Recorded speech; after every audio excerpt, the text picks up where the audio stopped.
Hello and welcome to this edition of Tips and Tricks.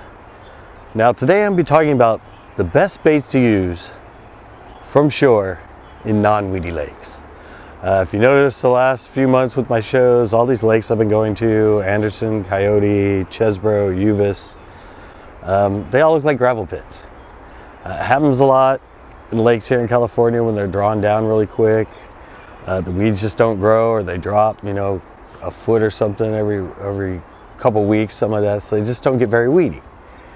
Or you could have gravel pits or things like that and back in other states, or just lakes that for some reason just don't have any weeds in them.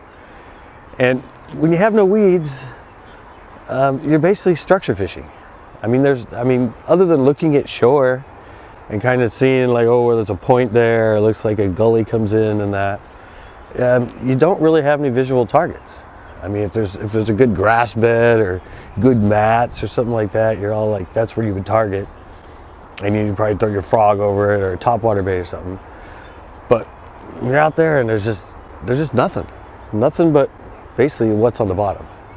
And I observe a lot when I'm out and I see people and talk to a lot of people when they go to these different lakes, and I see them throwing spinner baits and crank baits and rattle traps and maybe like bladed jigs and all that stuff, and they're just throwing it out from shore, kind of out in the middle of nowhere, and just walking along. And well, to me, it's like there's nothing out there. You don't know what's out there. If you're throwing something and just coming through the middle of the call, you don't know how deep it is. You don't know if there's rock on the bottom or weeds.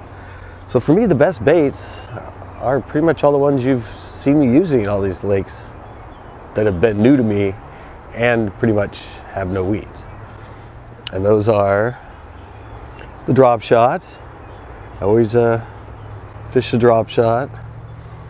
I do the wacky flicking, and this is not the wacky weightless. This is wacky with the flicking with the jig head with like a 16th, 8th, 3/16, something heavy, because a lot of times out there on those lakes, and they might be steep, or you might be going down 10, 15, 20 feet when you cast out.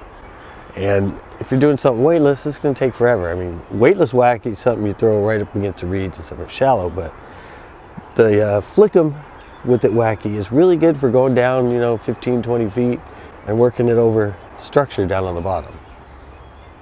And lastly is the jig.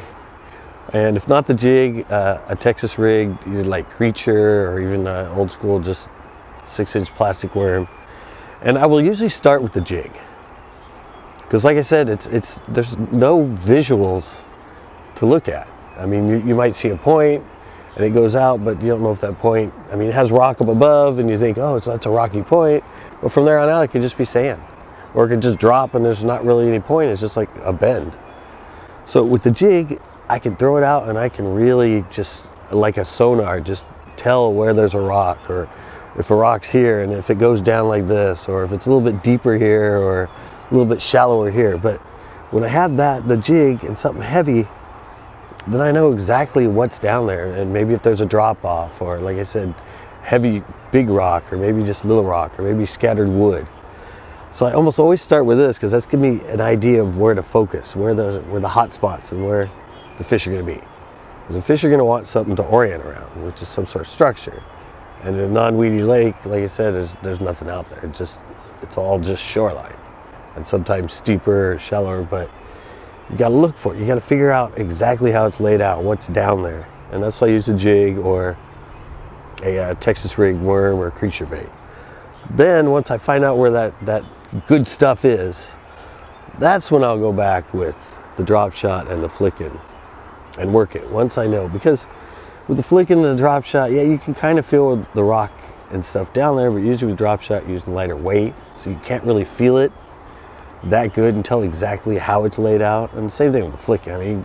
Sometimes, but when you start to work it, and sometimes it comes off the bottom a little bit before then drops back down. But the jig keeps you right on the bottom the whole time. You can work it real slow and kind of pop it and really tell everything that's on the bottom. Where that point is, where that gully is, where that tree is, anything that's down there. Because the fish aren't going to be there unless there's something down there to keep them on it. And then once you learn the area with these, then maybe you can throw a spinnerbait out or something and drop it down and work it up and over the top of a ledge you found, or a rock pile you found, or maybe a tree or something.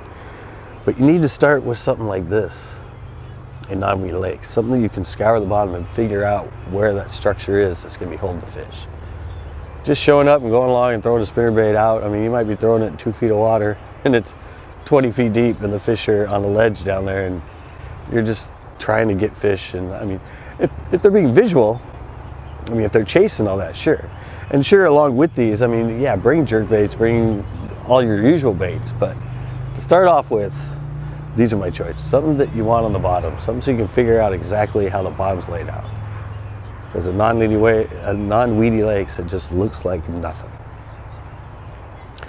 So there you go. What I say are the best lures from shore for non-weedy lakes. I hope this helps. Until next time.